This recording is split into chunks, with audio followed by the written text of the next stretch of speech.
берілген. Күн тәртібі бойынша бүгінгі күнде 15 мәселе қаралады. Анан айтып кетсек, урматтуу депутаттар, мынау күн тәртібіндегі 9-чу жана 10-чу мәселе бойынша баяндамачылар Сыдықалиев Нұрбек Өмірбекович, жана 10-чу мәселе бойынша Қорғонбайұлы Жүсіпбек, біздің кесіптештеріміз орып кел албайды екен. Ошондуктан бұны бүгүнкү күн тәртибинен алып турсун деп сунушташыптыр. Кандай дейсиздер? Эми өздөрү жок болсо алып турайлы онда 9-10 маселени. Жана урматтуу депутаттар, дагы башка кимде күн тартиби боюнча сунуштар барбы? Алымча, кошумчалар? Жокпу?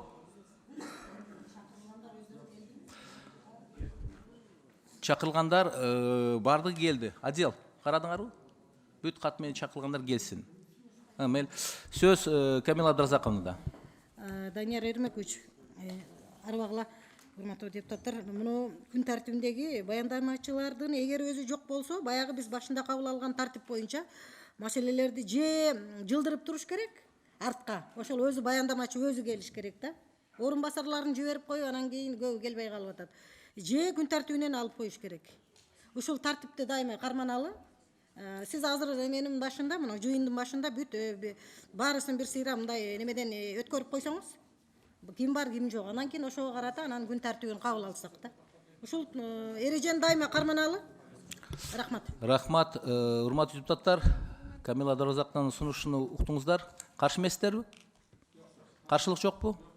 Каршылык жок болсо, анда башка сунуштар жокпу? Урматтуу депутаттар. Анда урматтуу депутаттар, дагы маалымат катары айтып кетсем, депутат Абиров жана депутат Боронбаевтар иш сапарда экен.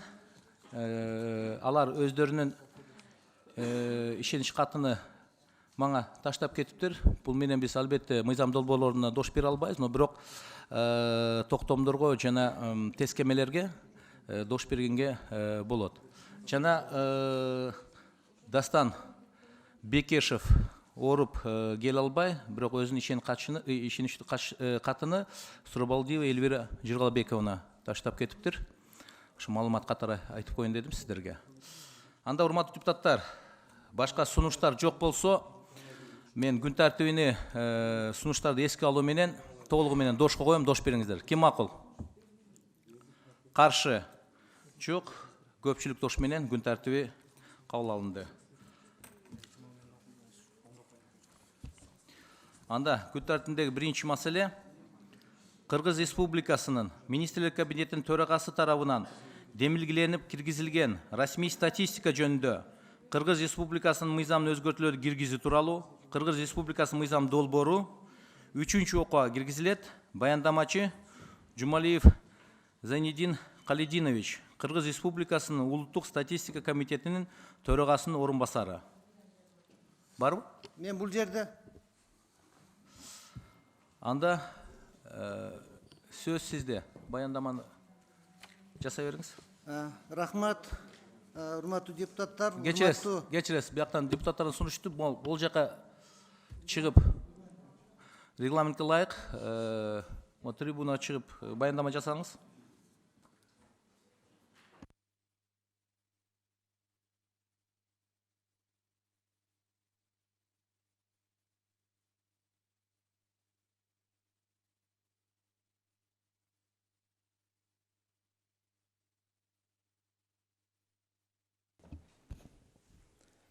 Урматтуу депутаттар, урматтуу Данияр Эрмекович, расмий статистика жөнүндө Кыргыз Республикасынын мыйзамына өзгөртүүлөрдү киргизүү жөнүндө мыйзамдын долбоору Кыргыз Республикасынын мыйзамынын инвентаризациялоо жүргүзүү жөнүндө президенттин 21-жылдагы 8 февралында жарлыгын аткаруу үчүн иштелип чыккан. Инвентаризациялоонун жүрүшүндө ведомство аралык эксперттик комиссия тарабынан расмий статистика жөнүндө Кыргыз Республикасынын мыйзамына каттоонун бардык түрлөрү боюнча тийиштүү ченемдерди, аларды уюштуруунун тартибин жана жүргүзүү шарттарын киргизүүнү, ал эми эл жана турак жай фондун каттоо жөнүндө жана айыл чарба каттоосу жөнүндө мыйзамдарды күчүн жоготуу тууралуу сунушун берген. Анын негизинде эл жана турак жай фондунун айыл чарбаны каттоо жөнүндө 2 мыйзамды бир расмий статистика жөнүндө Кыргыз Республикасы мыйзамына бириктирүү иштелип чыкты. Жыйынтыгында расмий статистика жөнүндө Кыргыз Республикасы мыйзамынын 4-чү, 11-чи, 19-чу, 23-чү жана 35, 36, 37-чи беренелерине өзгөртүүлөр киргизилди. Кыргыз Республикасынын Конституциясына шайкеш келтирүү үчүн мыйзамдын бүткүл текстиндеги өкмөт сөзү Кыргыз Республикасынын кабинеттер министри, министрлер кабинети деген сөздөргө укук бузуулар жөнүндө Кыргыз Республикасынын кодексинин жаңы аталышына шайкеш келтирүү үчүн жоруктар жана бузуулар, бузуулар деген сөздөр укук бузуулар деген сөздөргө алмаштырылды. Мыйзам долбоору 2022 жылдын 7 декабрында Кыргыз Республикасынын Жогорку Кеңешинин отурумунда 2 окууда каралып жактырылган. Мыйзам долбоорун 3 окууга даярдоонун жүрүшүндө бюджет, экономикалык жана фискалдык саясат боюнча комитет менен биргеликте Жогорку Кеңештин аппараттын экспертизаларды жүргүзүү бөлүмүнүн сунуштары эске алынды. Башка сунуштар жана сын пикирлер келип түшпөгөндүгүн эске алып, расмий статистика жөнүндө Кыргыз Республикасы мыйзамына өзгөртүүлөрдү киргизүү тууралуу Кыргыз Республикасы мыйзамынын долбоорун 3 окууда колдоп бериңиздерди суранабыз. Рахмат. Урматтуу депутаттар, суроолор барбы? Мыйзам долбоору боюнча 3 окууда. Жокпу? Анда комитет чечимине окуй берелеби? Рахмат. Анда суроолор жок болсо, комитет чечими расмий статистика жөнүндө Кыргыз Республикасынын мыйзамына өзгөртүүлөрдү киргизүү тууралуу Кыргыз Республикасынын мыйзам долбоору жактырылсын жана Кыргыз Республикасынын Жогорку Кеңешине аны 3 окууда кабыл алуу сунушталсын. Урматтуу депутаттар, комитеттин чечимин дош коем, дош бериңиздер. Ким макул? Каршы? Жок, көпчүлүк дош менен 3 окууда кабыл алынды. Бул маселе боюнча келгендер бара берсеңиздер болот. Күн тартибиндеги экинчи маселе Кыргыз Республикасынын Министрлер кабинетинин төрагасы тарабынан демилгиленип 2022 жылдын 13 июлунда каты менен жөнөтүлгөн салыктык эмес кирешелер жөнүндө Кыргыз Республикасынын кодексине өзгөртүүлөрдү киргизүү тууралуу Кыргыз Республикасынын мыйзам долбоору 3 окууга киргизилет. Баяндамачы Сүналиев Руслан Мырзабекович, Кыргыз Республикасынын финансы министринин 1-чи орун басары. Чакырылгандар Соронова Нурия Рахманбердиевна, Кыргыз Республикасынын айыл чарба министринин орун басары. Сокеев Алмазбек Тимурбекович, суу ресурстар кызматынын директору. Касейнов Кубат Усенкулович, Кыргыз Республикасынын жаратылыш ресурстары, экология жана техникалык көзөмөл министринин орун басары. Сөз баяндамачыда. Рахмат, урматтуу төрага, урматтуу депутаттар. Бул мыйзам долбоорунун максаты салыктык эмес кирешелер жөнүндө Кыргыз Республикасынын кодексинин укуктук ченемдик актылары менен карама каршылыктарын жоюуга жана анын ченемдерин туура колдонууну камсыз кылууга багытталган өзгөртүүлөрдү киргизүү болуп саналат. Кодекстин 87-чи беренесинин ченемдерине жараша Кыргыз Республикасынын суу мыйзамдарына ылайык суу ресурстарын белгиленген чектерде пайдаланган, лимиттен ашкан жана суу ресурстарын сарамжалсыз пайдаланган, ошондой эле башка суу чарба иштерин жүргүзүү менен байланышкан кызматтарды көрсөткөн жеке жана юридикалык жактар жыйым төлөөчүлөр болушат. Ал эми суу ресурстарын жана суу объектилерин пайдалангандыгы үчүн сууну алуу, ташуу, сууну тазалоо жана башка суу чарба иштерин жүргүзүү боюнча кызмат көрсөтүүлөрдү жүргүзгөн жеке жана юридикалык жактарды кошуу жыйымдын маанисине карама каршы келет. Ошого байланыштуу мындай жеке жана юридикалык жактар жыйым төлөөчүлөрдүн катарынан чыгарууга тийиш. Аны менен бирге кодексте сууну пайдалануу боюнча жеңилдиктерди берүү жөнүндө ченемдер каралган эмес. Ошондуктан кодекстин 88-чи беренесинин ченемдерине ылайык жыйымдын төлөөчүлөр Кыргыз Республикасынын суу мыйзамдарына ылайык аныкталат. Жана суу пайдалануучуларга жеңилдиктерди белгилөө Кыргыз Республикасынын суу мыйзамдарына ылайык жүргүзүлүүгө тийиш. Мыйзам долбоорун 2-чи окууда кароодо Жогорку Кеңештин депутаттарынан сунуштар келип түшкөн жок.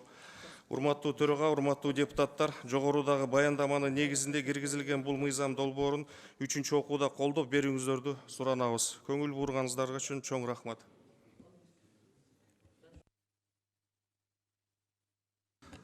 Рахмат. Урматтуу депутаттар, суроолор барбы? Аталган мыйзам долбоору боюнча. Суроолор жокпу? Негизи экинчи окууда кеңири суроолорду бергенбиз, жоопторду алганбыз. Анда комитет чечимине өтсөк, комитет төмөнкүдөй корутууга келди. Салыктык эмес кирешелер жөнүндө Кыргыз Республикасынын кодексине өзгөртүүлөр киргизүү тууралуу Кыргыз Республикасынын мыйзам долбоору жактырылсын жана Кыргыз Республикасынын Жогорку Кеңешинин кароосуна аны 3-окууда кабыл алуу сунушу менен киргизилсин. Комитет чечимин дош коем, дош бериңиздер. Ким макул? Каршы? Жок, көпчүлүк дош менен кабыл алынды. Бул маселе боюнча келгендер бара берсеңиздер болот.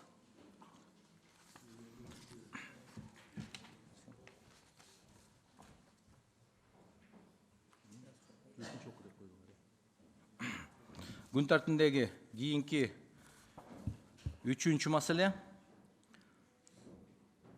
Кыргыз Республикасынын Министрлер кабинетинин төрагасы тарабынан демилгеленип, 2022 жылдын 31 октябрындагы каты менен киргизилген Кыргыз Республикасынын 2022 жылга республикалык бюджети жана 2023-2024 жылдарга болжолу жөнүндө Кыргыз Республикасынын мыйзамына өзгөртүүлөр киргизүү тууралуу Кыргыз Республикасынын мыйзам долбоору 3-окуга киргизилет. Баяндамачы Бакитаев Алмаз Кушбекович, Кыргыз Республикасы финансы министри. Барбы министр? Баяндамаңыз кыска, могул жака чыгып трибунага. Баяндамаңыз.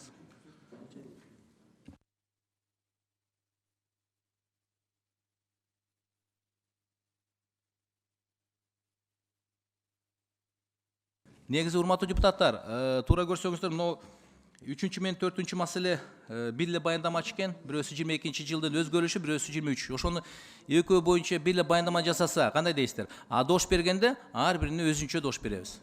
Каршы эмессиздерби? Анда Алмаз Кушбекович, эки күн маселе боюнча эле баяндама жасап кетиңиз.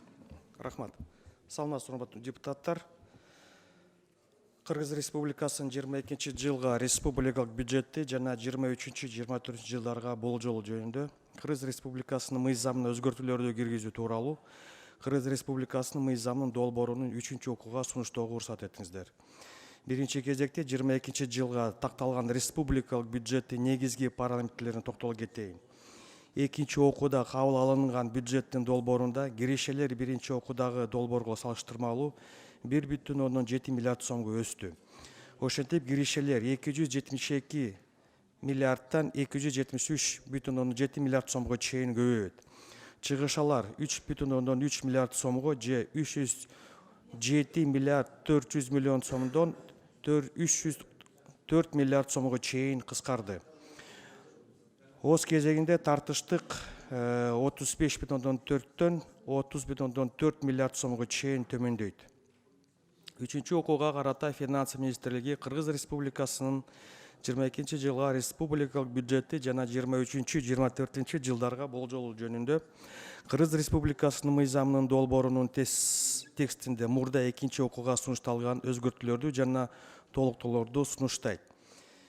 Биринчи берененин биринчи пунктунун А пунктчасындагы 272 миллиард 2 миллион 574 миң 300 жана 307 миллиард 360 миллион 620 миң 700 деген цифрлар 273 миллиард 691 миллион 158 миң 300 жана 304 миллиард 43 миллион 902 миң 400 деген цифрлар менен алмаштырылсын. Экинчи, биринчи берененин биринчи пунктунун Б пунктчасындагы 35 миллиард 358 миллион 46 миң 500 деген цифралар 30 миллиард 352 миллион 744 миң 100 деген цифрлар менен алмаштырылсын. Үчүнчү, биринчи берененин экинчи пунктунун А пунктчасындагы 17 миллиард 401 миллион деген цифрлар 17 миллиард 601 миллион деген цифрлар менен алмаштырылсын. Төртүнчү, биринчи беренеси төмөнкүдө редакциясында 3 пункт менен толукталсын. 13 берененин биринчи бөлүгдөгү 802 миллион 400 деген цифрлар 831 миллион 178 миң 200 деген цифрлар менен алмаштырылсын. 5. Биринчи беренесинин 3 пункту 4 пункт болуп эсептелсин. Урматтуу депутаттар, Кыргыз Республикасынын 22 жылга республикалык бюджети жана 23-24 жылдарга болжолу жөнүндө Кыргыз Республикасынын мыйзамына өзгөртүүлөрдү киргизүү тууралуу Кыргыз Республикасынын мыйзамынын долбоорунун жогорудагы айтылган эске алуу менен жактырууну суранам. Көңүл буруңуздарга үчүн рахмат. Рахмат. Урматтуу депутаттар, аталган мыйзам долбоор боюнча суроолор барбы? Сөз депутат Талиева Камила Абдыразаковна берилет. Урматтуу баяндамачы, айтсаңыз, мен жакпай калдымбы мына капиталдык салымдар беренесин. Өткөндө мен жыйындар залында да айттым эле, 3 миллиардтан биз 5 миллиардка көтөрдүк го. Ошону мыйзамга Бул 23 жыл, бул 22 жыл мен окудум. экөөнү бир эле сурай беребиз, бир эле карап атабыз.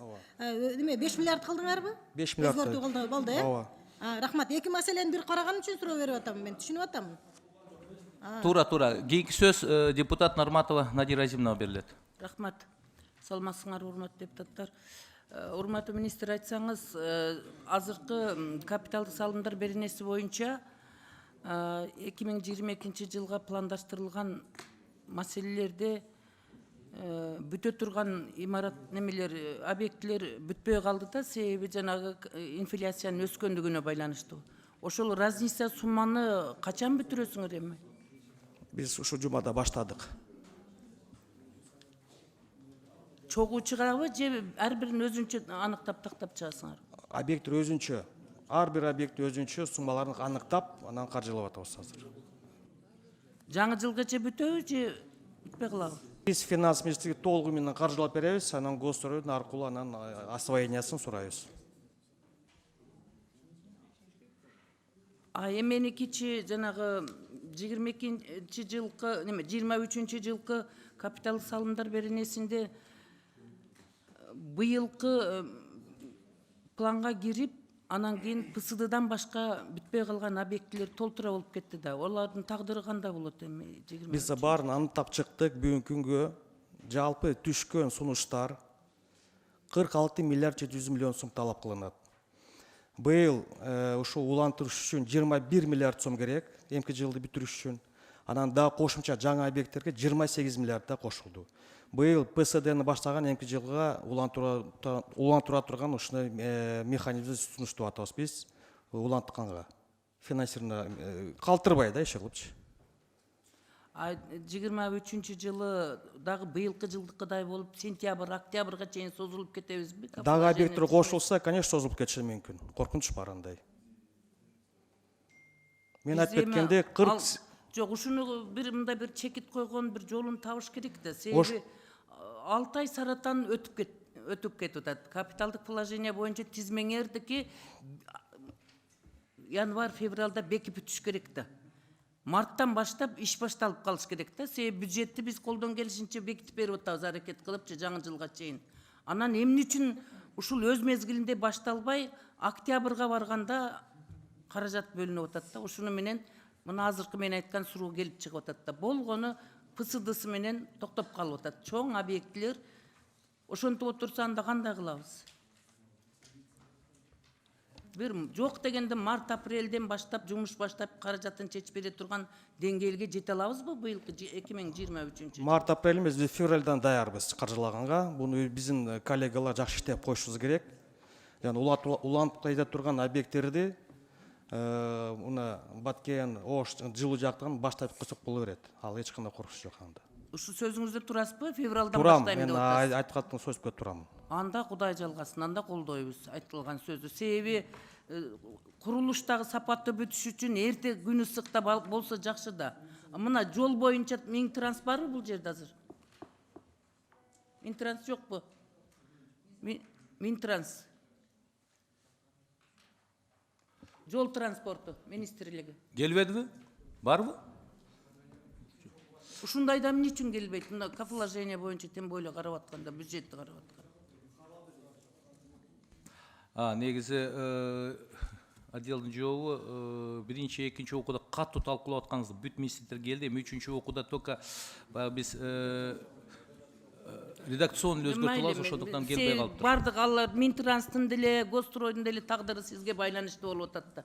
Сиз күлсөңүз күн чыгат, кабаңыз салсаңыз жамгыр жаайт, ошондой сыяктуу нерсе да.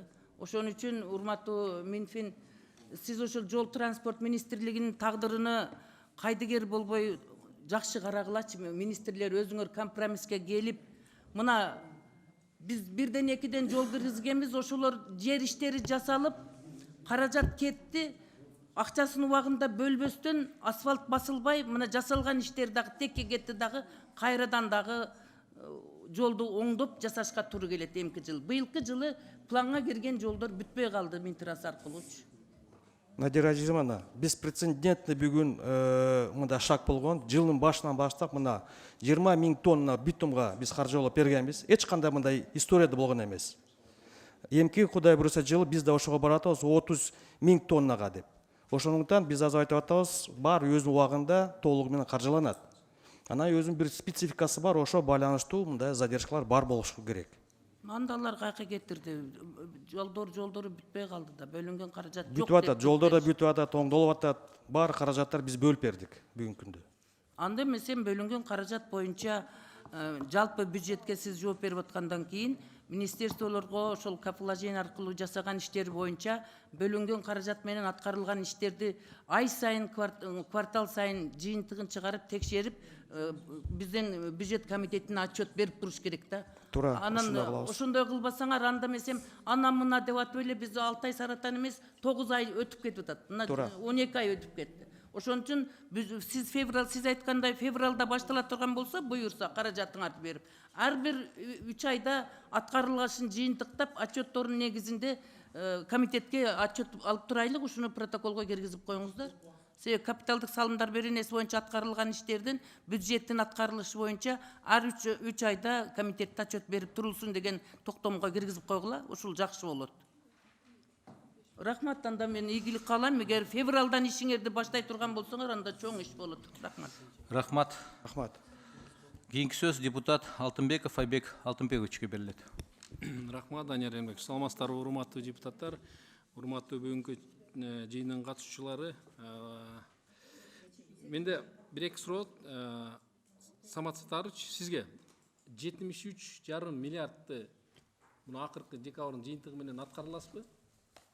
Өткөндө 11 айда 65 миллиард дедиңиз эле да. Айырмасы 8,5 миллиард.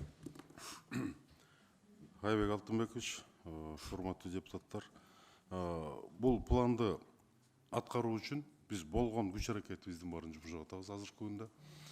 Жүктүн келиши кандай шартта болсо, биз так ошондой бажылык администрирөөнү азыркы күндө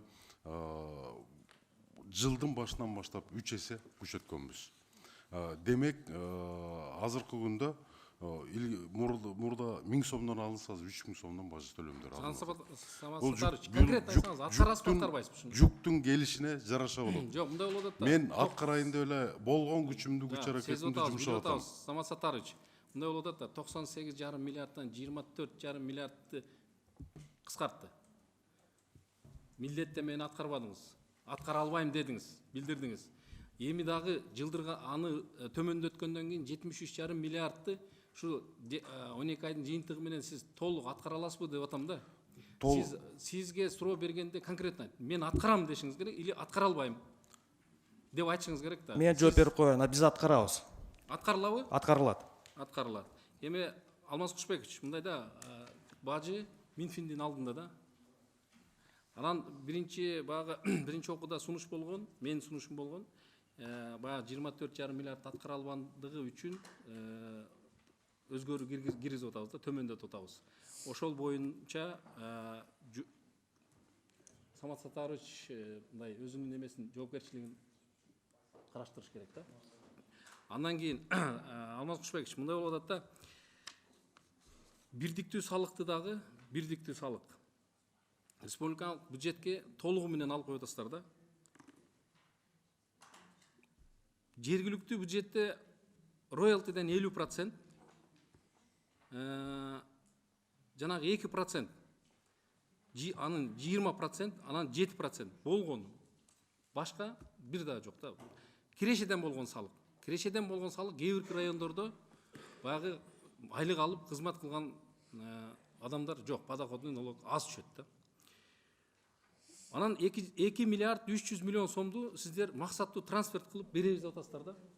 Эми баягы азыр алуу өтө да кыйын болуп атат да, максаттуу трансфертти дагычы. Айыл өкмөт акимчиликке акимчилик, губернаторго, анан Минфинге келип баягы узап кетип атат да. Мурун кандай эле жогорку кеңештин депутатына жазат эле максаттуу трансферт боюнча. Анан өзүнүн проекттерин берет эле, ал 1 айдын ичинде тез арада мындай бөлүнүп берчү эле да. Ошон үчүн мен мына барган сайын жергиликтүү бюджеттин бардыгын республикалык бюджетке алып коюп, дотациядагы айыл өкмөттөрдүн саны кайра көбөйүп атат да. Ошол боюнча Алмаз Кушбекович, жок дегенде могу сатуудан алуучу салыкты 50%, 50-50-ге мындай калтырсак жакшы болот эле да. Алар өзүнүн тапкан акчасын өздөрү кеңири кесири, өздөрүнүн баягы социалдык, өздөрүнүн проблемаларына иштетет эле деген ойду айткым келип атат да. Мен жооп берейин. Рахмат.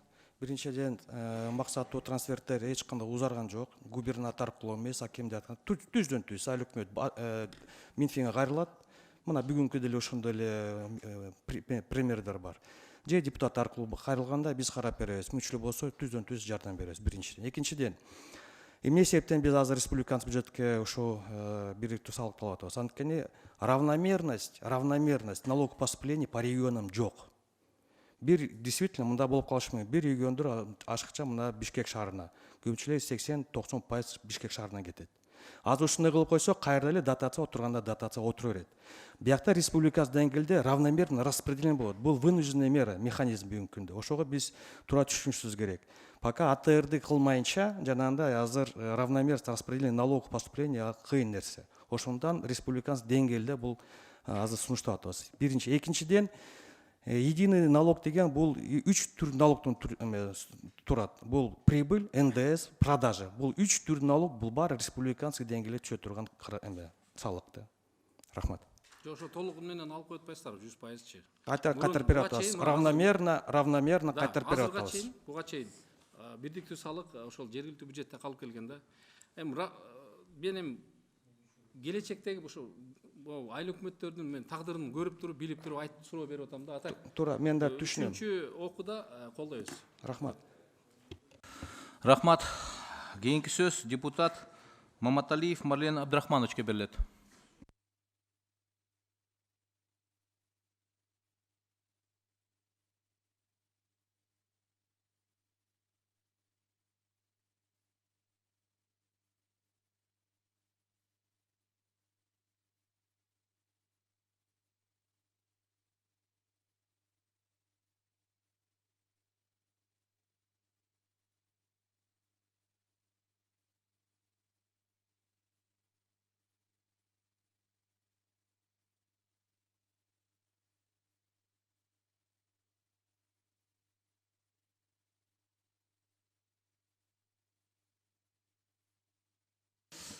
Рахмат. Урматтуу депутатым дагылайлы. Урматтуу министр, ушул боюнча сиз аягында калып бир маалымат берип коюңузчу, аягына калып ар бирибизге. Кийинки сөз депутат Масабиров Талайбек Айтмаматовичке берилет. Рахмат. Урматтуу депутаттар. Алмаз Кушбекович, мен биринчи, экинчи окууда толук суроо берип, суроолорума жооп алдым. Эми үчүнчү окууда жана азыр алда айтып кеттиңиз. Мына 22 жылдын 23 божомол боюнча, 22 жылдын аткарышы боюнча өзгөртүү менен алып келдиңер да. Эми жана бюджет образующий бажы кызмат турат, салык кызмат турат, фонддор, ошолордун бардыгы өзгөртүүдөн келгенден кийин, сиз министр катары алып келгенден план аткарат деген чоң ишеним бар.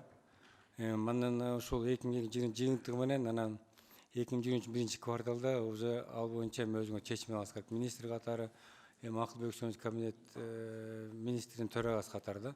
Силерге ийгилик каалайм, жаңы жылда мына аз эле убакыт калды.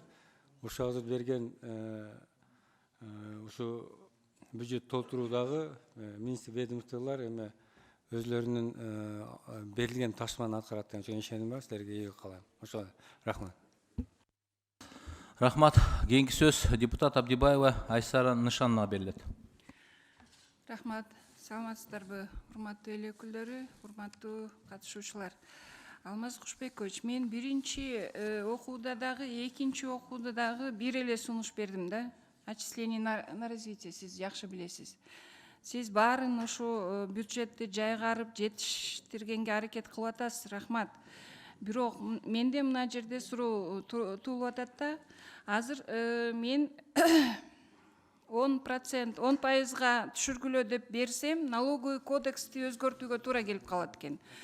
Эгерде мен могу жерде 20%ды 30%га көтөргүлө десем, ошондо налоговый кодекске мындай бузганга изменение киргизгенге туура келбейт экен да. Кайсы жерине берейин мен сунушту, сиз айтыңызчы, мен ошо тактап алайын.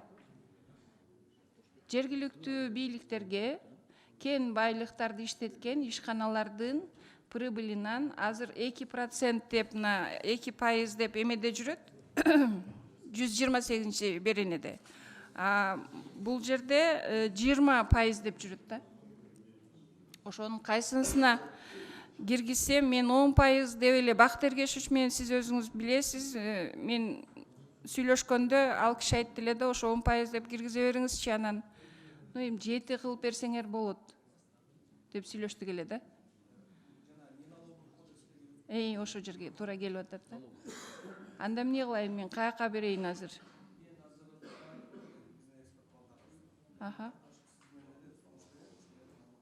Şu бюджетке киреби же сизге жаңы жылга өтүп кетип атабы дейм да, 23. Анда ошо кодекске эле берейинби? 23 жылдын январына жылып кетет экен да. Жылдыр канчага жыл? 23 январда кодекс күчүнө кирет деп эми биринчи окууда карадык. Өзгөртөбүз. Өзгөртөсө 10% класспы, 7% класспы айтып коюңузчу. Ошону күтүп атат да, жергиликтүү бийликтегилер мага келип ошону суранышкан да, ошон үчүн угуп койсун дедим эле. 7% кылганга аракет кылгыла, мен 10% деп бере берейин.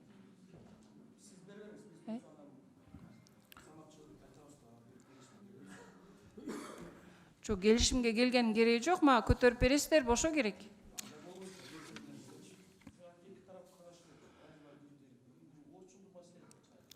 Жергиликтүү бийлик эмне силерге башкача анда? Производитель менен эле ошо производитель үчүн алардын экологиясы бузулуп атпайбы? Инфраструктурасын хотя бы оңдогонго бөлүп бериш керек да.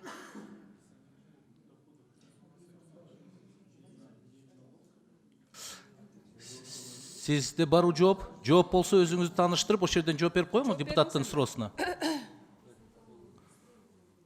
Өзүңүздүн аты жөнүңүздү айтып, ушул суроого так жооп бериңиз. Айсара Нышановна, сиз саламатсыздарбы? Исламбек Кыдыргыч, мамлекеттик салык кызматынын төраганын орун басары. Сиз айтып аткан салыктык эмес кирешелүү болуп саналат болуш керек, жанакы отчисление на развитие инфраструктуры местного значения деген, ошол 2%. Бул бюджеттик мыйзамга да карабайт, анан тиги налоговый кодекске да келбейт да, кодекс о неналоговых доходах карайт да. Муну ошо отдельно, по-моему, карап атса керек сиздин мурунку берген тапшырмаңыз боюнча да, бирок бул пакет менен эмес да. Биз санап атканбыз, по-моему, сиз да тапшырмаңызды караганбыз да. Ошону январдагы налоговый кодекстин изменениясына киргизип бересиздерби, азыркы бюджетке киргизип бересиздерби деп сурап атам мен. Бул деген бизнеске дополнительный нагрузка болуп атпайбы? И кодекс о неналоговых доходах менен регулироваться этет да, не налоговым кодексом. Муну отдельно караш керек. Кайра бизнес менен айырып өтүш керек. Кайра макулдашуу болуш керек, анан кийин кирет да булчу. Бияктан сунушталып кирбейт. Анда мен токтомго киргизип кое берейин да, могу бюджеттикине. Чечимге киргизип кое берейин анда. Анан измененияга келгенде дагы карайбыз да. Ошондойбу? Ооба, сиз сунуш бере бериңиз, биз санап чыгабыз да баары бир. Сунуш бере берейин, Хорошо, рахмат. Рахмат, урматтуу депутаттар, суроолорго жазылгандар баары суроону токтотчу суроолорун беришти. Мен ойлойм, тийиштүү жоопту алышты. Эми урматтуу министр эми туура айтат, бул жерде бул бюджет аябай оор маселе. Мына 3-чү ок келгенде ар бир депутат өзү сунушун берди, ар бир депутат жүрөгү менен ошону колдоп берди. Ошондуктан себеби депутат өзү үчүн эмес, депутат ошо элдер, ошол региондордо шайлоочулары көтөргөн көйгөйлөрдү көтөрүп жүрүшөт. Мен ойлойм, ушул биз токтомго киргизгенбиз. Ар бир депутаттын сунушун мына өткөндө 45 эле, бүгүн уже 60-ка жетип калды. Мен ойлойм, ошол ар бир сунушту силер жүрөгүңөр менен, анан бир жоопкерчилик менен карап, чечкенге аракет кылып бериңиздер. Мына азыр биздин депутат Надира Разимовна жакшы сунуш түштү. Ошону биз алып коюшубуз керек экен. Бир отчетный период кылып, квартально бир 3 айда ошо кирген объекттер боюнча, бөлүнгөн каражат боюнча маалымат берип турсаңыздар, себеби биз деле жардам берели. Жөн отурбай, каяктыр жерде бир кандайдыр бир каражаттар боюнча же бир тескемелериңерди тездетип, ошо элдердин көйгөйүн чечкенге биз аракеттенебиз биргеликте. Рахмат, ошону эске алып коюңуз. Рахмат. Урматтуу депутаттар, башка суроолор жок болсо, онда комитеттин чечимине өтсөк.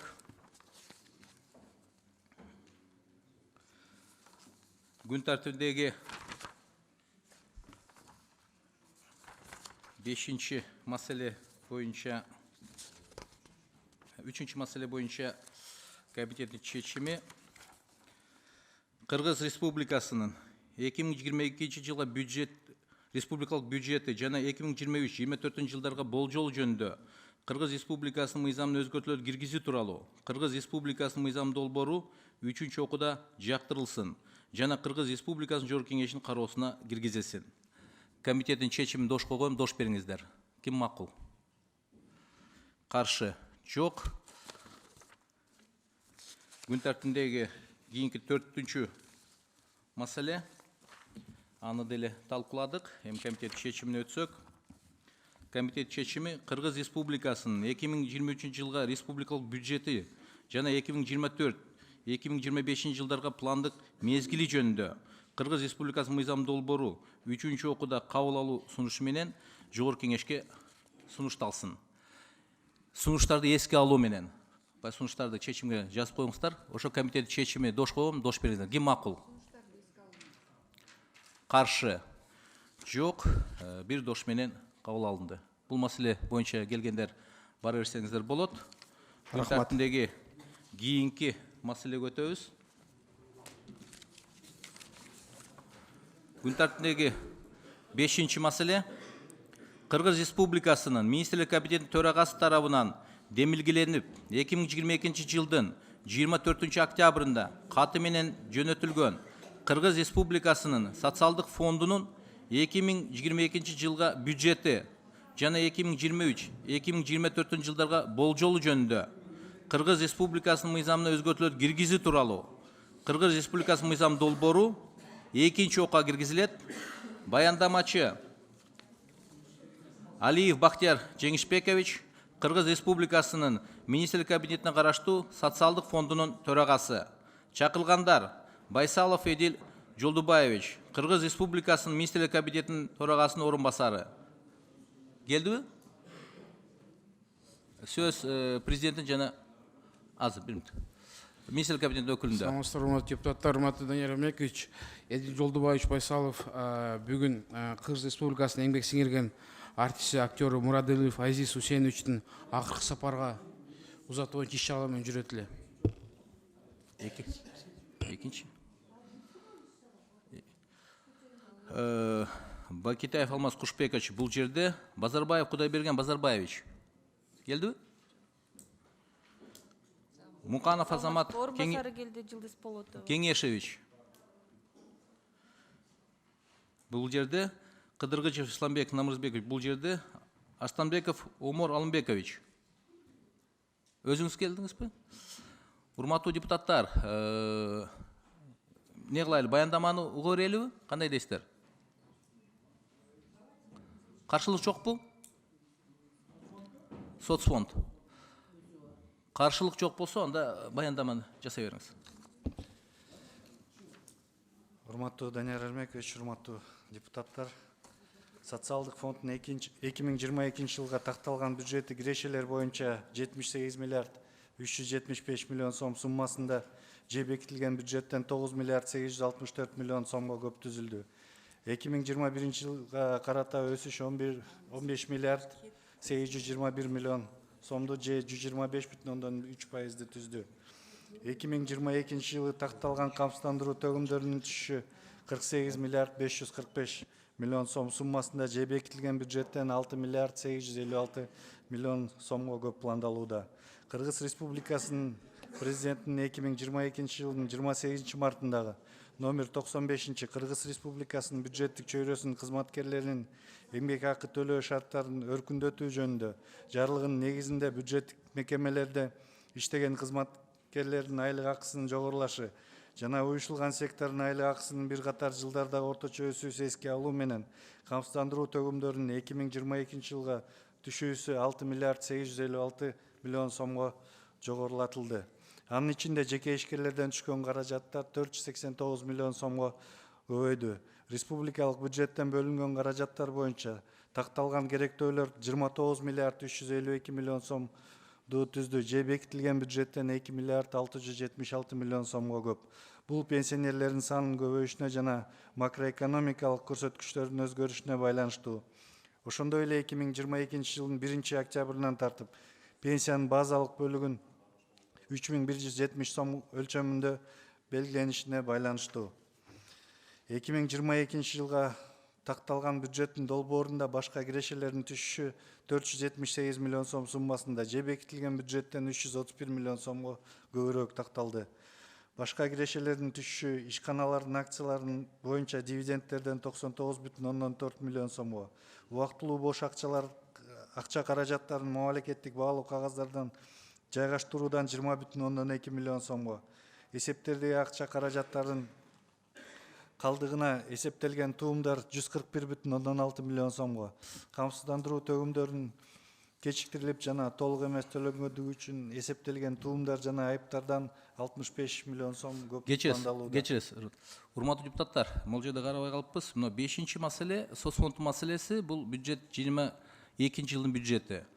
Анан 6 эле маселе, ошондо эле кандай дейсиздер? 10 мүнөт бир баяндама, 10 убакыт кетирбей экөөнү бир эле маалымат берип кетиңиз.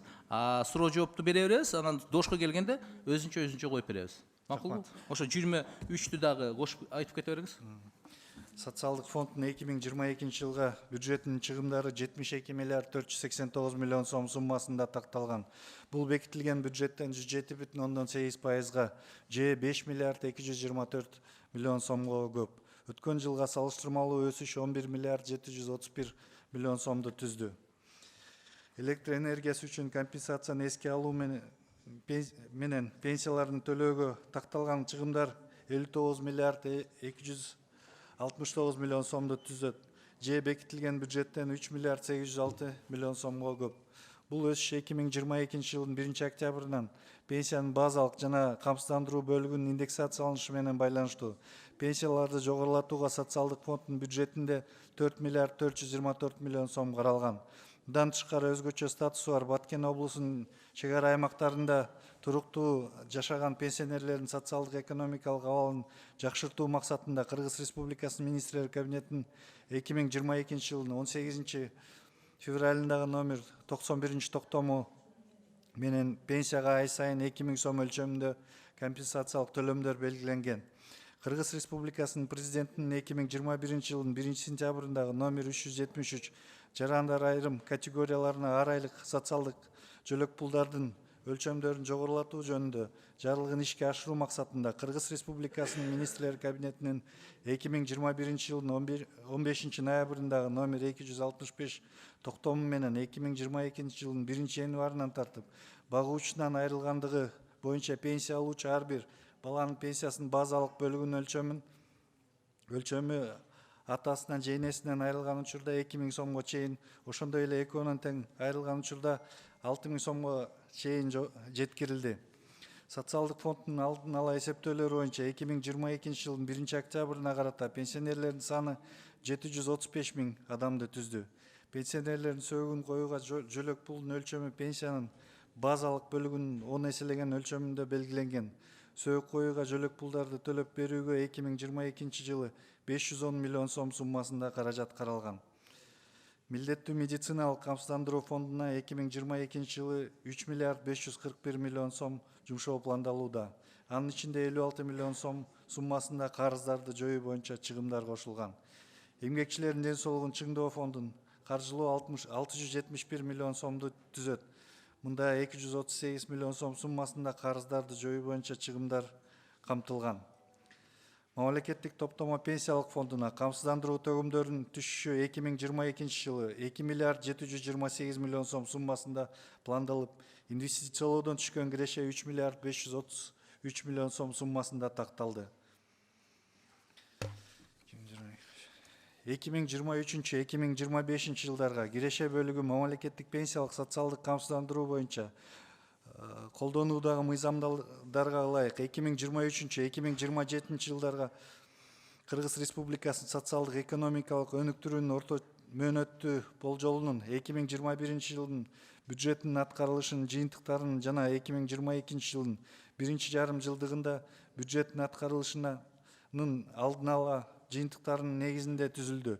Социалдык фонддун 2023 жылга бюджеттик кирешелер боюнча 96 миллиард 229 миллион сом суммасында, же 2022 жылга такталган бюджеттен 17 миллиард 854 миллион сомго көбүрөөк түзүлдү.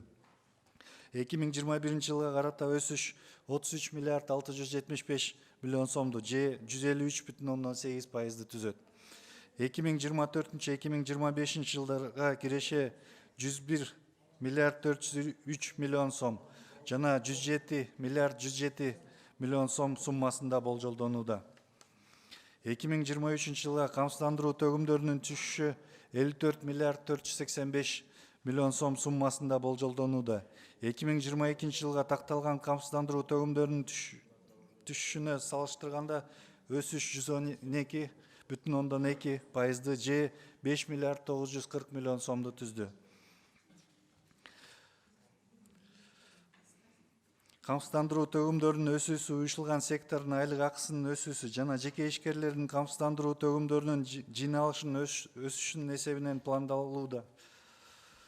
2024-2025 жылдарга камсыздандыруу төгүмдөрүнүн түшүшүнүн божомолу 57 миллиард 620 миллион сом жана 60 миллиард 960 миллион сом суммасында белгиленүүдө.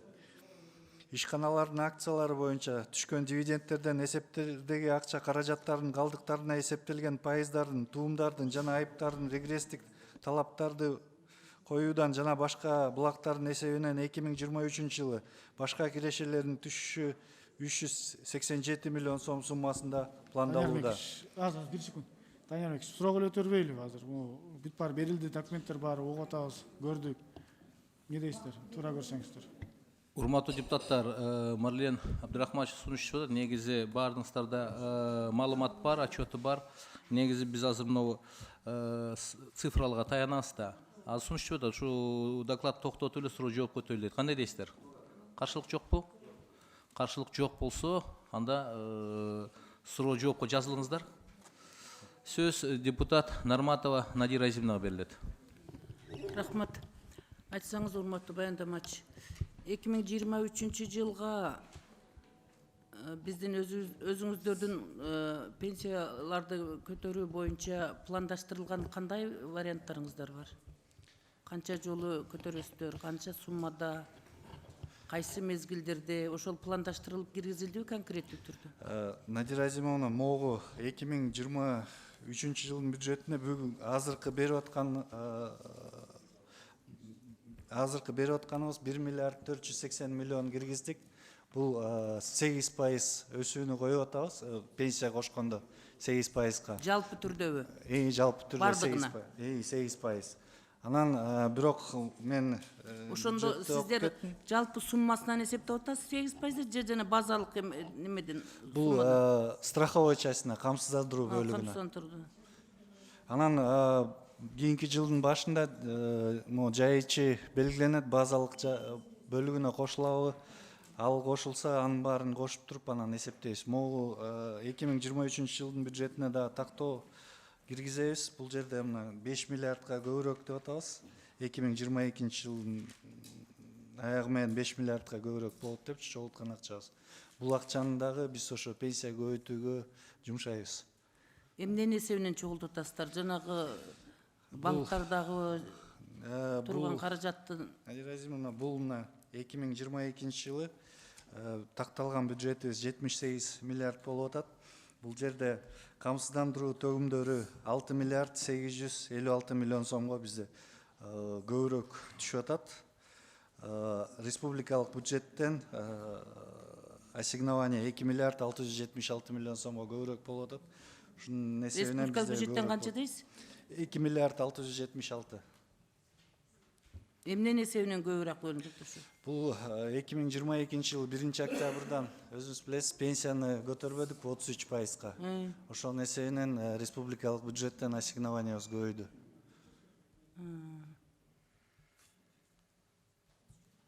Ошондо канчага барып калат? Кийинки Ажыда эмес. 23 жылы 8%га деп атабыз. 1 миллиард 480 миллион жумшаган жатабыз. Анан бул именно камсыздандыруу жагын эле көтөргөндү сунуштап атабыз 8%га пока. Кийинки жылы жалпы канчага көтөрөбүз да жылдын башында 1-кварталда айтабыз го, эсептеп чыгып. Сиз азыр мага айткан 8% камсыздандыруу жагын көтөрөбүз дегенди 23 жылдын жыйынтыгы менен айтып атасызбы? Ошондой болот деп.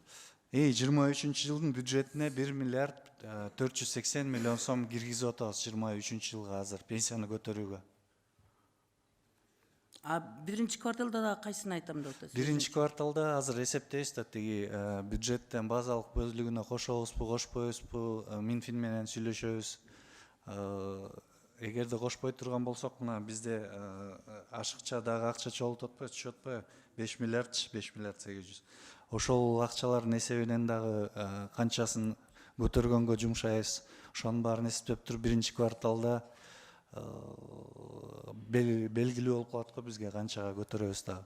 Ошондо пенсия алуучулардын бардыгына катар болобу же өзүнчө кайсы категорияларга кетет? Камсыздандыруу бөлүгү болсо бардык пенсионерлерге. Базалык бөлүк болгондо кайсы категорияларга сунуш кыласыңар? Базалык бөлүккө пока андай чечим кабыл ала элекпиз базалык бөлүктү көтөрүүгө. Бирок базалык бөлүк өзүңүз билесиз пропорционально көтөрүлөт. То есть 20 жыл аял кишилерге, 25 жыл эркек кишилерге, 10 жыл, 7 жыл болгондорго алардыкы базалык бөлүгү пропорционально көтөрүлөт. Жанагы теңдештирүү жактары жокпу быйылкы жылдын бюджеттеринде? Теңдештирүү жагын азыр Надира Азимовна биринчи окуудан өттү, жана эмеге закон о государственном социальном пенсионном обеспечении ошого 11 өзгөртүүнү киргизип атабыз. Ошол мыйзамдын негизинде көп сунуштарды киргизип атабыз. Эгерде ошол мыйзам өтө турган болсо, анда жакшы сунуштарыбыз бар ал. Кайсыл багыттагыларды теңдештиресиңер ошондо? Биз ал жерде айтып атабыз, минимальный трудовой стаж киргизебиз деп атабыз, 5 жыл деп. Анан пропорционально деп атпаймынбы, 7 жыл, 10 жыл депчи. Базалык бөлүгү 1780 сом болуп атпайбы азыр бүгүнкү күндөчү? Ошону пропорционально көтөрүп атабыз. Эгерде 5 жыл трудовой стаж киргизе турган болсок, анда бардыгына подряд 3170 сом болот, пропорционально болбой.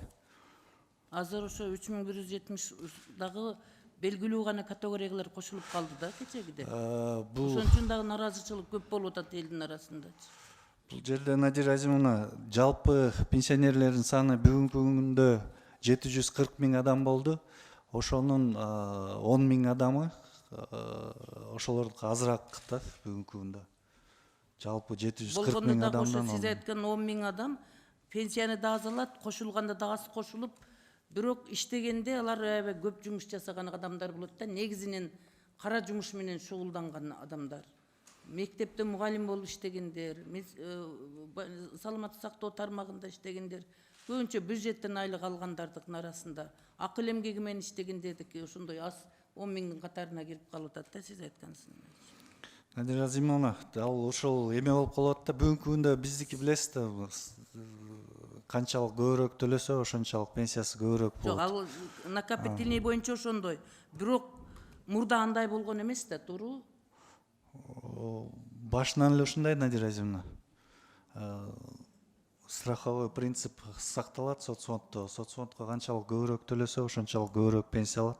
Анан жанагы эмени айтып атпаймынбы, тиги трудовой стажы жетпей калгандардыкы, алардын пенсиясы азыраак болуп калат да.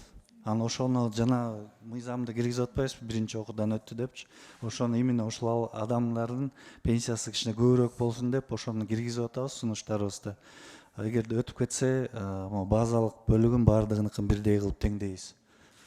Анда көтөрүлүп калат, сиз айткандай. Себеби союздун мезгилинде жанагы азыр накопительный болгон менен анда башкаруу системасы, мамлекеттин саясаты дагы башка болгондагы колхоз совхоздордо иштеген адамдарга айлык акы аз жазылып калгандагы көбүнчөчү. Анан мугалимдердин айлыктары дагы аз болгон.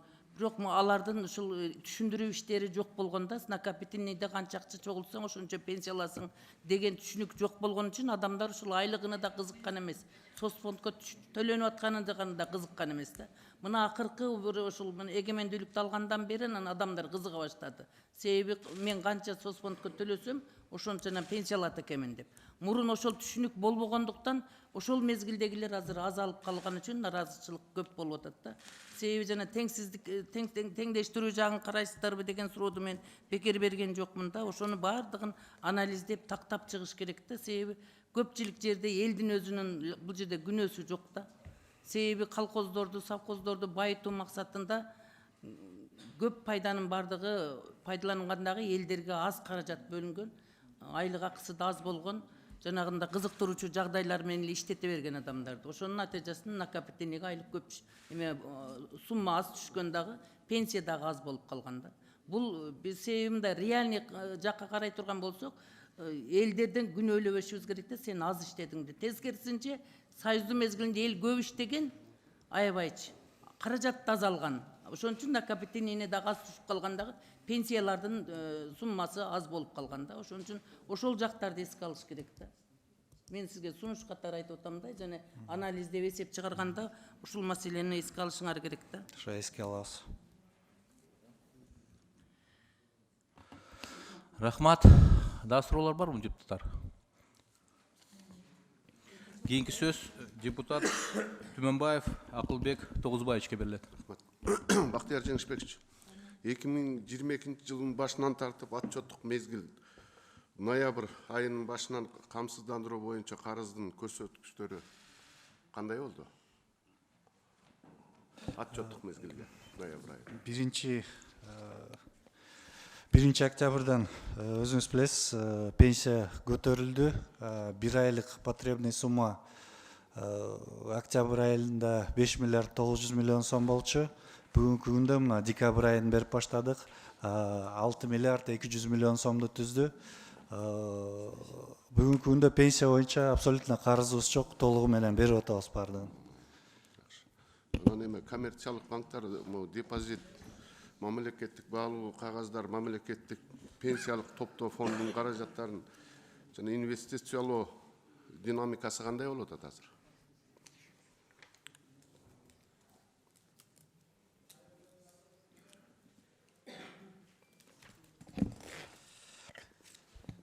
Жалпысынан накопительный фондубузда 34 миллиард 466 миллион 504 миң сомубуз бар.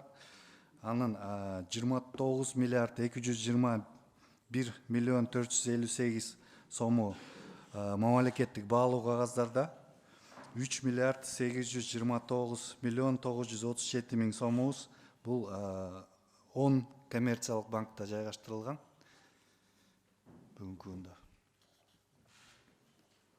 Рахмат. Рахмат. Сөз Талиева Камила Абдразаковнада. Рахмат, Айсара Нуршановна. Урматтуу баяндамачы, мен өткөндө жыйындар залында да айттым эле да мунугу.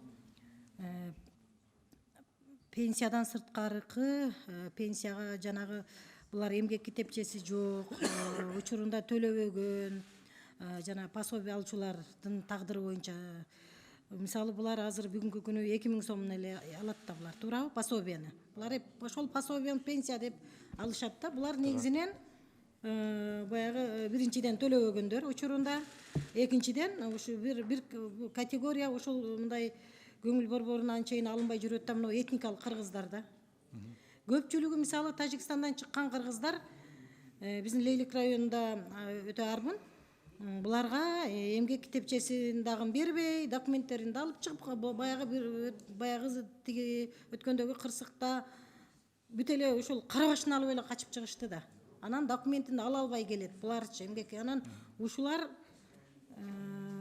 пособие менен чектелип калып атат да. Ушуну дагы бир мына эми реформа жасайбыз дегенден кийин бир мындай категория менен киргиздирип, ушул эми бүгүнкү күнү булар да биздин жарандар. Мына азыр чыгып жарандык алышты алды. Арты мына кезекте турат, арызын жазып күтүп отурган канча. Ушу 2000 сом пособие чегерилип калып эле, анан бул эми 2000 сом менен жашап болбойт. Азыр инфляцияны көрүп атасыз. Ушуну дагы перспективада мынагу ушул сунушту экинчи окууда айтып атамын, киргизгилечи. Ушуну төгөрөгөндө кандай кылып мына мен мына официалдуу неме берейин, бул жерде тиги эмеде кетип атат стенограмма. Ушуну 3-чү окууга чейин киргизе аласыңарбы? Сунушту карап көргүлө. Эми силер адистер, эксперттериңер бар да, туурабы? Туура. Бул боюнча карап чыгып, эске алып. Эске алгыла, себеби бул аябай чоң проблемасы бар. Анан мынагу ошол учурунда жанагы дыйкан фермерлер, дыйкан талаачылыкты иштеп жүргөн региондогу эле өзүбүздүн ошол жарандарыбыз учурунда төлөбөй калып, анан пенсияга чыгаарда гана чуркап калышып атпайбы? Ушул дыйкандарыбыздын дагы элдин ичинде барып түшүндүрүү иштерин мен дайыма айтып атам, күчөтөлү. Бул абдан чоң маселе болчу. Учурунда мына төлөбөсөңөр мындай дегендейчи. Анан 3-чү, бизде 80 жаштан ашык өйдө пенсионерлерибиз 70 миңден төгөрөк экен. Ушуларга бир мындай бир Кудай өмүр берсин, картаңдарыбызгачы. Ушул бир мындай бир колдоо беретиндеби кошумча киргизүүнү перспективада каралачы. Бул жерде 80ден өткөн пенсионерлерге бизге пенсиясына 1000 сомдон кошулат. Бар. Жок, ал бир эле 1000 сомдон кошулуп атат. Дагы ошонун үстүнө деп атамын да мен. Дагы бир карап чыгабы? 80 болбосо 85тен өйдөбү же 90дон өйдөбү дегендей, ушу 1000 сомдон болсо дагы бул дагы абдан чоң айыл жеринде, региондо стимул болот булчу. Карап чыгабы? Ушуну дагы бир карагыла. Эми Кудай өмүр берсин, картаңдарыбыз көп жашасын. Бул пенсия келерде ушундай кубанышат да. Тиги ушуну дагы бир карап көрсөңөр, мен муну сунуш иретинде айтып атам, карагыла муну 3-чү окууга чейин карап келгиле. Рахмат. Рахмат. Мен өткөндө сизге суроо бердим эле да. Башка сунуш суроо жокпу? Мен өзүмкүн берип алайын анда. 380 миллион боюнча. Банкта турган туура деп атасыздар да, ошо нарушенияга кирет, Бактияр Жеңишбекович. Сиздер ошо банкта кармап коюп атасыздар 3 ай. Эми сизге бул да сунушта, эмкиде мына пенсионерлер пособие алгандар күтөт да, сиз андай нааразычылык жок дедиңиз эле, менде бар. Ошон үчүн арыздаттануулар бар да, ошону банкта кармагандан көрө, ошо кимге керек болсо, зарыл болсо ошол аймактарга жөнөтүңүздөр. Элдер пенсия менен жашашып атат да. Туура? Ошо пенсионерлерди, пособие алгандарды ойлоп койсоңуздар. Рахмат. Суроо сунуштар жок болсо, урматтуу депутаттар, чечимди окуй берейинби? Аталган мыйзам долбоору жактырылсын жана экинчи окууда кабыл алуу сунуштамасы Кыргыз Республикасынын Жогорку Кеңешинин кароосуна киргизилсин. Ким колдойт? Колго салып коюнчу. Каршы калыс жок. Рахмат.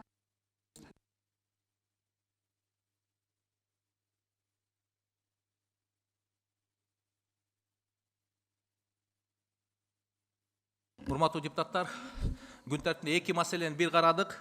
Азыр күн тәртібінде 5-ші маселеге 22 жылдың бюджеттин өзгөрүшү боюнча аз дош бердиңиздер. Анан кийинки 6-чы күн тәртібінде маселе, ушул эле маселе. Ошонун комитет чечимин окуп коюн. Кыргыз Республикасынын социалдык фондунун 2023 жылга бюджети жана 2024-25 жылдарга пландык мезгили жөнүндө Кыргыз Республикасынын мыйзам долбоору 2-нчи окууда жактырылсын жана Кыргыз Республикасынын Жогорку Кеңешинин кароосуна киргизилсин. Урматтуу депутаттар, комитет чечимин дошко коюм, дош бериңиздер. Ким макул? Каршы? Жок, көпчүлүк дош менен 2-нчи окууда кабыл алынды. Рахмат. Бул маселе боюнча келгендер бара берсеңиздер болот. Күн тартибиндеги кийинки 7-нчи маселе. Урматтуу депутаттар, бул деле ошол эле ФОМСтун 22 жылга бюджеттин өзгөрүшү жана 2023 жылдын бюджети. Кандай дестер? Ушу эки мыйзам боюнча долбоор бир эле баяндама жасай берсин. Суроолорду эки мыйзам долбоору боюнча суроолорду бере беребиз. Анда мыйзам долбоорун окуп кетейин.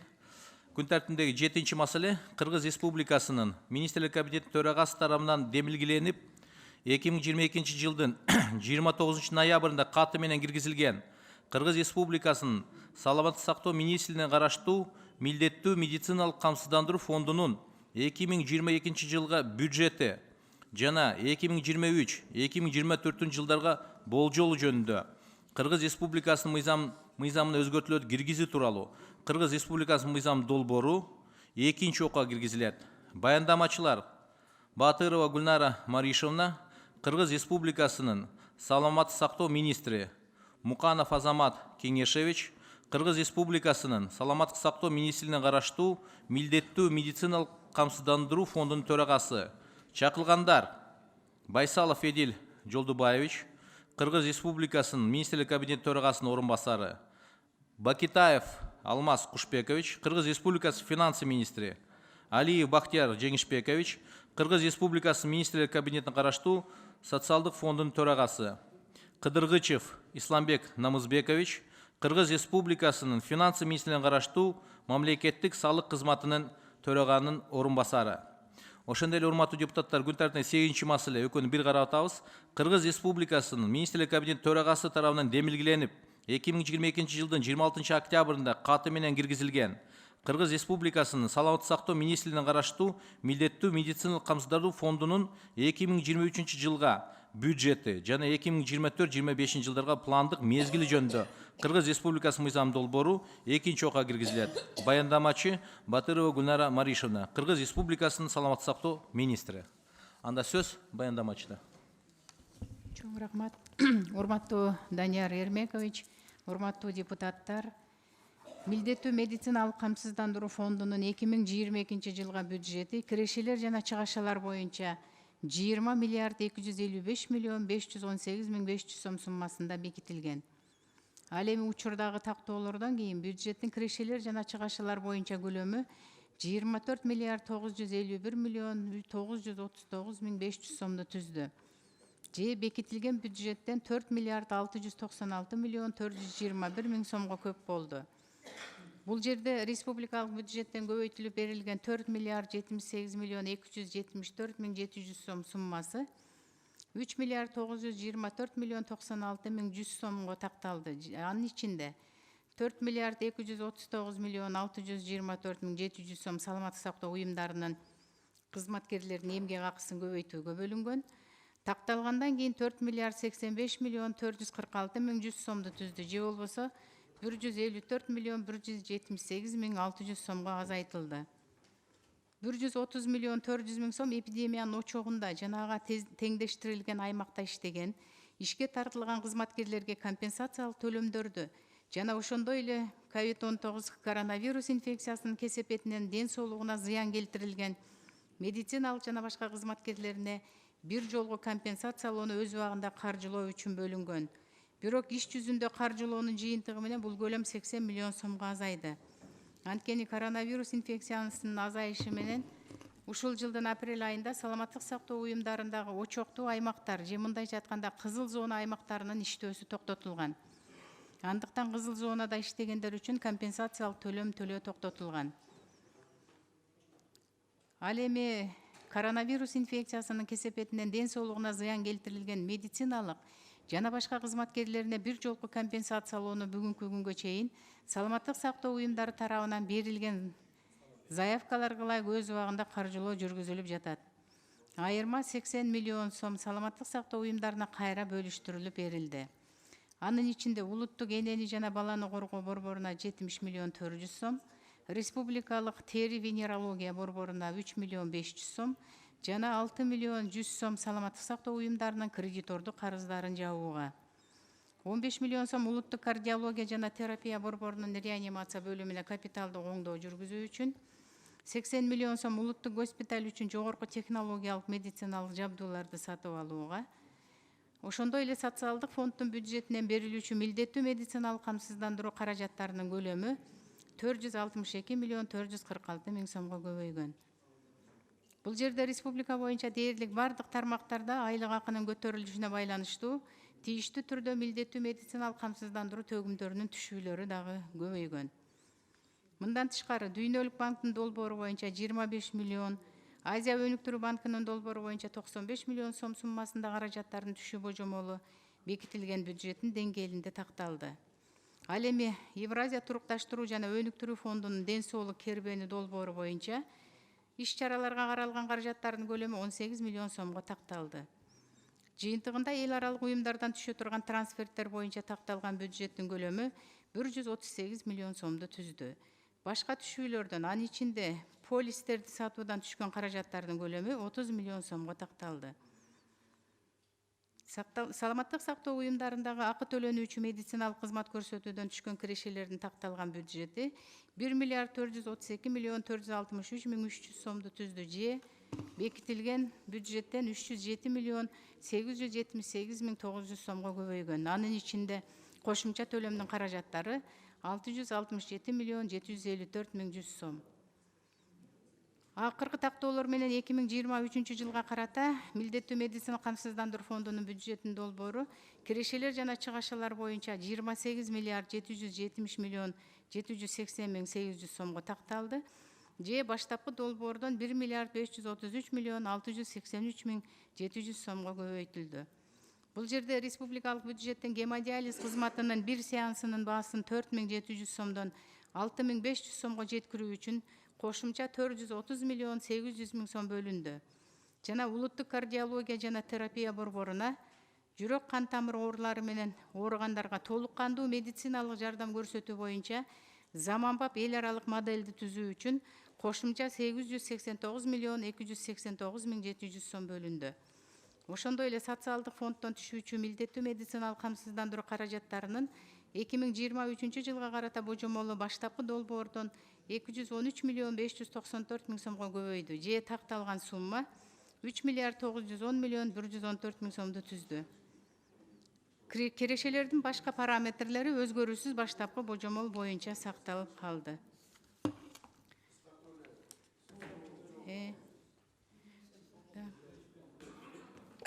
Рахмат, Диляра Маришевна.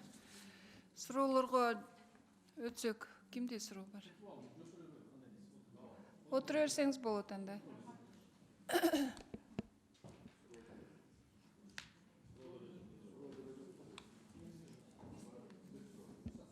Сөз Эльвира Жыргалбековнада. Диляра Маришевна, уруксат этсеңиз тиги эми мен шаардык шайлоочулармын да. Шаарды деген азыр орви күчөп атат. Анан эми скорый помощьтын главный врачы интервьюда айтыптыр, күндө деген бир 15-20 машина жетишпей жатат ар бир күнү депчи. Сейчас как раз рост РВИЖи идет. То ДТП, то штрафстоянкада туруп калыптыр, машина жетишпей атат деп. Ошол маселени кандай чечип атасыздар? Урматтуу Эльвира Жыргалбековна, бүгүнкү күндө Бишкек шаардык автобазасында 74 автоунаа турат. Анын 30-у бүгүнкү күндө эсептен чыгарууну муктаж болгон автоунаалар. Бул маселе боюнча күнүнө 37 бригада иштеп атат Бишкек шаары боюнча. Анын ичинде 33 тез жардам муунасы чыгып атат. Ошолордун ичинен жана мен айткан 74-түн ичинен 5 жол кырсыгына кабылган тез жардам муналары. Ошолордун баардыгы бүгүнкү күндө калыбына келтирүү, оңдоо иштери жүргүзүлүп жатат. Биз ошол маселеге бүгүнкү күндө 2000ден ашуун бир күндө чакырыктар болуп атат. Ошон үчүн дагы 5 кошумча тез жардам автоунаасын бөлүп бердик. Анан жакында Коопсуз шаар боюнча дагы биз 93 жалпы 93 тез жардам унаасын алабыз. Ошондон 8 автоунааны да Бишкек шаарына беребиз. Ошондо 13 машина 23-жылы кошулат экен. Кошулат. А вообще штатты мындай мындан да нары көбөйтөсүздөрбү? Эми население көбөйүп атат да. Көбөйтүш керек. Анан өзү негизи норма боюнча. Бюджетте каралып атабы 23-тө? Аны карайбыз. Анан каралат. Норма боюнча өзү 5,5 жылга эсептелген да бир автоунаа. А биздикилердин көпчүлүгү бир 60-70% унаалар 10 жылдан ашуун иштеген унаалар экен. Ошон үчүн биз бул базаны жаңыртабыз. А штраф стоянкада в основном ДТПден кийин турган машиналар. ДТПдан кийинки машиналар алар. Все хорошо. Эмки жылы анда 13 машина кошулат экен 23-жылы. Дагы көп келсе андан дагы көбөйтүп бере беребиз, жаңылай беребиз паркты. Эми Бишкек менен Ош шаарында көбөйтсө жаңылайбыз. Хорошо, рахмат. 23 жылга да 17 бригада кошуп беребиз да. Шаарга. Ошондо соответственно штаты да көбөйөт да автоматически. И штатты да көбөйтүп бересиз, 17 бригада. 17-нин ичинде ошо штаты көбөйүп берилет. Штат көбөйтүп бересиз. Все, макул, күтөбүз. Рахмат. Рахмат. Сөз Камила Абдыразаковнада. Рахмат. Айсара Нышановна. Урматтуу баяндамачы, мен өткөндө жыйындар залында дагы айткам, азыр дагы айтайын, себеби убакыт тардыгынан мен жетишпей калгам. Муногу жаңы аталышы Кең Талай айыл өкмөтү деп, Маргун айыл өкмөтү да. Кең Талай айыл өкмөтүндө 4 айыл бар. 4 айыл, алар Мурас, Жети Таш, Кереге Таш, Үч Булак. Ушул 3 анан Бешкент айыл өкмөтү. Ушул муногу Кулунду соопусуна баягы Лейлик районунун ылдыйкы зонасы 50 миңден ашуун калкы бар. Элдин баардыгы ошол көпчүлүгү айрыкча муногу төрөт бөлүмүнө барат да. Сиздердин эми саясатыңыздар боюнча сиздер жанагынтип райондун центрине барып мындай баардык эле айылдарда эмес, борборго топтоо саясатын жүргүзбөдүңүздөр беле? Кээде эми мүмкүн анын бир жагы жакшыдыр, экинчи жагы алыскы айылдар кыйналып калган учурлар болуп калып атат. Жолдо баягындай кырсыктар болуп кетип атат. Төрөттөн каза болгон балдары тиги болуп калган учурлар бар да.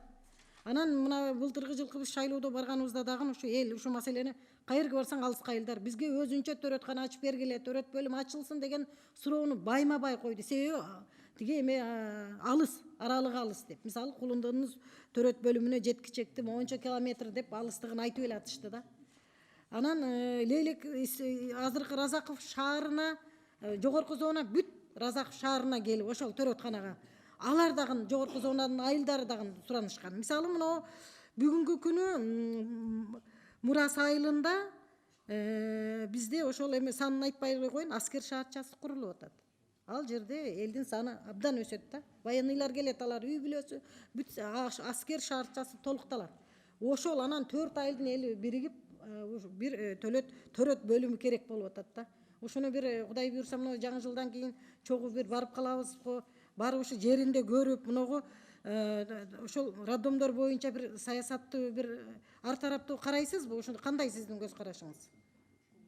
Урматтуу Камила Абдыразаковна, бүгүнкү күндө биз жалпы республика боюнча ушул төрөт үйлөрүн ачуу боюнча аябай көп суроолор түштү. Анан жана ооруканалардын, үй бүлөлүк медицина борборлорунун жабылып, кошулуп калуусу боюнча көп суроолор түшүп атат.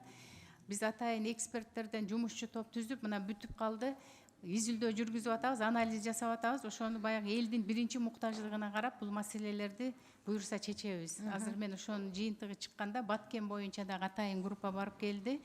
Азыр карап атат, анан сиздерге да мен кошумча маалыматтарды берем. Анализ болуп атыр да, анализ абдан жакшы. Азыр анализ абдан жакшы экен. Ошол мынагу 23-жылга ошол именно ошол төрөтканалар боюнча бир неме жазайлы, биз тагын баягы социалдык тармакта көчтөгөн жетекчи жол жүргөн катары мен да өзүм сунуштарымды айтайын. Барып жеринде көрүп, биринчи кезекте адам өмүрү баарынан кымбат. Анан элибизге шарт түзөлүү да. Ар кандай каржыдан дагы бул адам өмүрү кымбат. Ошону бир жол колго алалычы, макулбу? Атак немени колдойм мен бюджетиңерди. Рахмат. Рахмат. Надира Азимовна, сизде сөз. Рахмат. Гүлнара Маришевна, айтсаңыз, быйылкы жылдын бюджетинде мамлекеттик деңгээлдеги биздин неме жанагы МРТ томография лабораториялык борборду ачканга пландаштырдыңарбы? Урматтуу Надира Азизовна, ооба пландаштырылды. Кайсы жерлерге болсо, канча жерге? Биз негизинен жанагы МРТ компьютердик томографтарды кадр маселесине байланыштырып, областтык деңгээлде деп атабыз, Бишкек, Ош шаарларын кошуп, андан кийин компьютердик томограф буга чейинки 5 областка берилди. Азыр ошолордун коюу ордуларынын бардыгы өздөрүнүн нормасына ылайыкташтырылып, куруу иштери жүрүп жатат, ремонт иштери болуп атат. Алар коюлат. Андан тышкары 11 компьютердик томограф алынып атат. Алардын бардыгы дагы ошол бүт жана муктаждыктарга карап туруп, анан биринчи кезекте ошол жерде иштей турган аппарат толук такай иштей турган кылып, кадр маселесине карап туруп бөлүштүрүлүп атат. Мисалы, компьютердик томографтарды биз Токтогул районуна, Өзгөн районуна, республикалык диагностикалык борборго, Бишкек шаарындагы тез жардам ооруканасына, андан тышкары Кадам жайга деп ушундай кылып бөлүп атабыз. Ал эми МРТларды болсо бүт областтык деңгээлдерге коебуз. Баткенгечи? Баткенге дагы сөзсүз коюлат. Кадрларды каяктан даярдайсыңар ушуга? Кадрларды окутушубуз керек, Надира Азизовна, аларды даярдапчы. Ушул алып келинген аппараттар жаңы алып келесиңерби же бууларды алып келесиңерби? Жаңы аппараттар келет. Мына бүгүнкү күндө бизде азыр 2 аппаратка Ошого кепилдик барбы? Жаңы аппарат алып келген. Азыр ошол 1,5 миллион доллардан 2 аппарат келип атат улуттук госпитальга жана улуттук энеликти жана балалыкты коргоо борборлоруна. Суммасы канчадан болот экен ошо бюджетке? 1,5 миллион доллардан. Ошого аябай сергек мамиле жасаңыздар да, себеби мындай реалдуу жашоодо турмушта көрсөтүлүп атат да. Мисалы, ушул жерде тартылган аппараттарга түшкөн диагноз башка мамлекетке барганда башкача чыгып калып атат да. Себебини, причинасын эсептесек, ошол бизге башка жактан алып келинген аппараттар, буу аппараттар, мурда иштетилип калган аппараттар алып келинет экен дагы, диагноздор так коюлбай калып атат. Анан экинчиден аппаратка иштеген кадрлар дагы өзү ошо илимдүү болуш керек да. Өздөрү кесибини билген, ошол аппаратты толук окуп, үйрөнүп, анан диагнозду так коюп бере турган кадрлар иштебесе, анда кээде, мисалы, мен өзүм деле башыман өттү, билесиз да, мен айтып бердим эдим. Жараксыз болуп калган бөйрөктөр таптаза чыкты да башка жактанчы. Ошон үчүн бизди өзүбүз ушул билим аң сезимибиз жетишип турган адам биздики ошентип атса, анан кээ-биркилер ошол коюлган диагноз боюнан жөн эле бөйрөктөрдөн ажырап калыш эч нерсе болбойт экен да. Бул адам өмүрү менен ойнобош керек да, ушул маселени караш керек да. Калабыз. Рахмат. Рахмат. Сөз Ражабалиев Нурлан Аскаралиевичте. Рахмат, Айсар Нишановна. Саламатсыздар, урматтуу кесиптештер, урматтуу чакырылгандар. Гүлнара Маришевна, чоң рахмат. Буга чейин айтып кеттиңиз, Баткен тууралуу жакшы жумуштар аткарылып атат деп, жабдуулардан тартып, тез жардам автоунааларынча маалымат бердиңиз эле. Дагы кошумча берем деп атасыз. Бир маселе менен кайрылган элек, жакшы керектүү деңгээлде чечип бердиңиз. Анын элдин аманат нерсеси, мен рахматын жеткиришим керек сизге. Ишиңизде ийгилик болсун.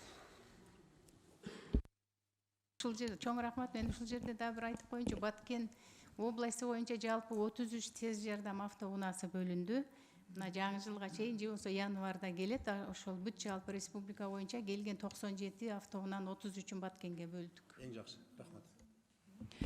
Рахмат. Сөз Түмөнбаев Акылбек. Рахмат. Гүлнара Маришевна, сиз айтып өттүңүз да, жана баягы 19-20 жылы ковид убагында красный зонага кирген медиктерге канча сумма каражат берилди дедиңиз?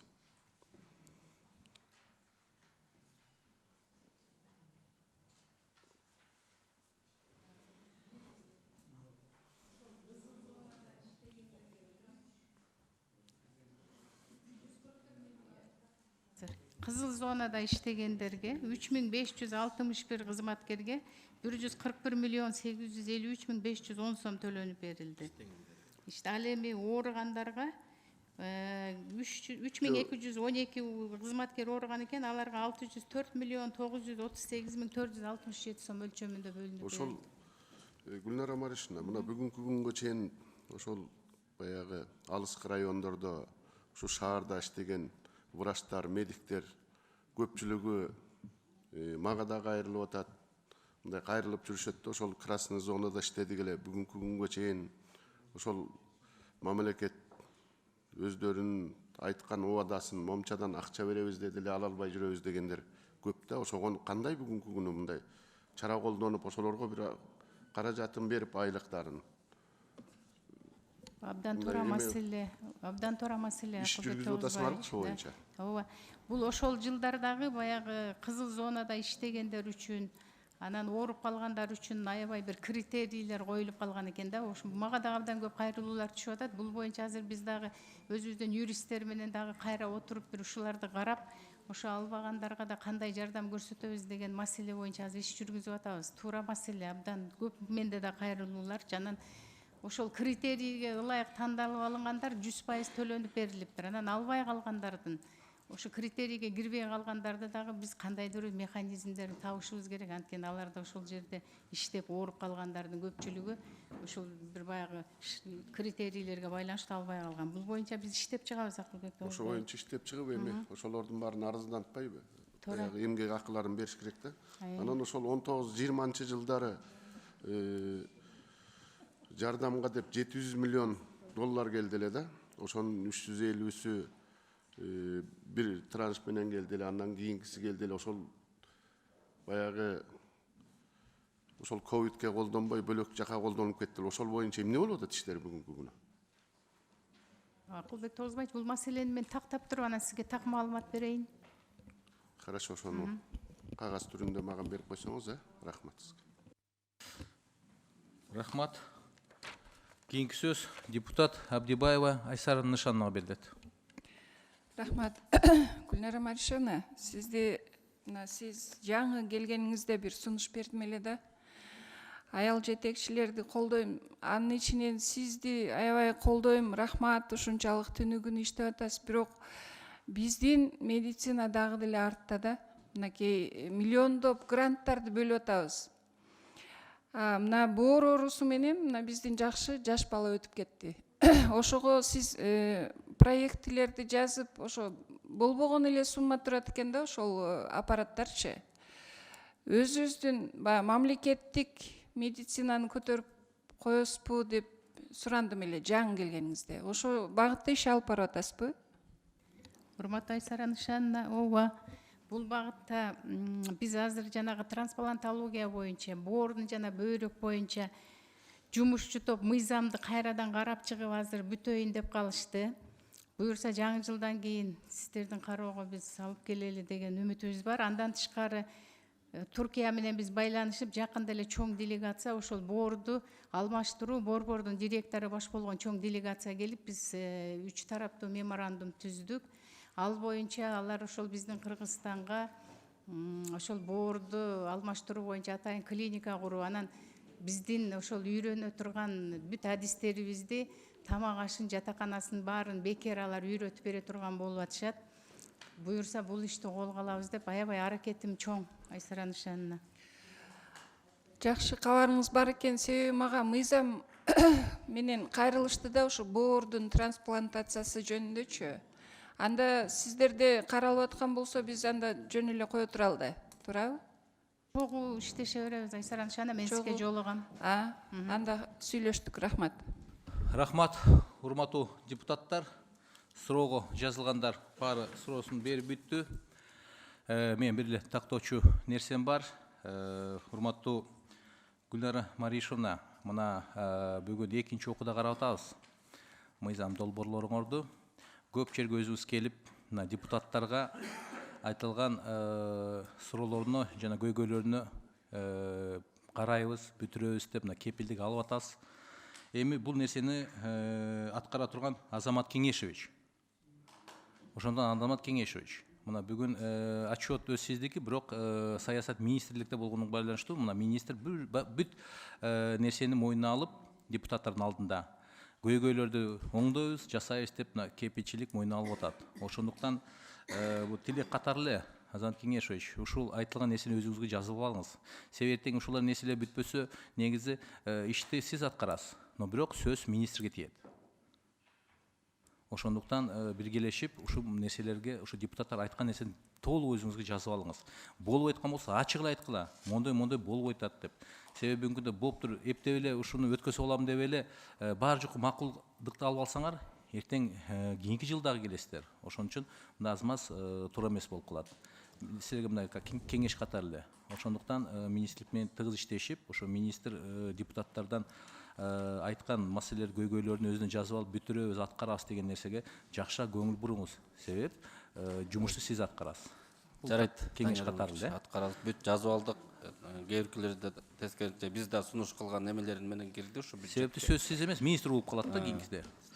Рахмат. Анда урматтуу депутаттар, комитеттин чечимине өтсөк, 7-чи маселе боюнча комитеттин чечими Кыргыз Республикасынын Саламаттык сактоо министрлигине караштуу милдеттүү медициналык камсыздандыруу фондунун 2022 жылга бюджети жана 2023-2024 жылдарга болжол жөнүндө Кыргыз Республикасынын мыйзамына өзгөртүүлөрдү киргизүү тууралуу Кыргыз Республикасынын мыйзам долбоору жактырылсын жана аны экинчи окууда кабыл алуу сунуштасы менен Кыргыз Республикасынын Жогорку Кеңешинин кароосуна киргизилсин.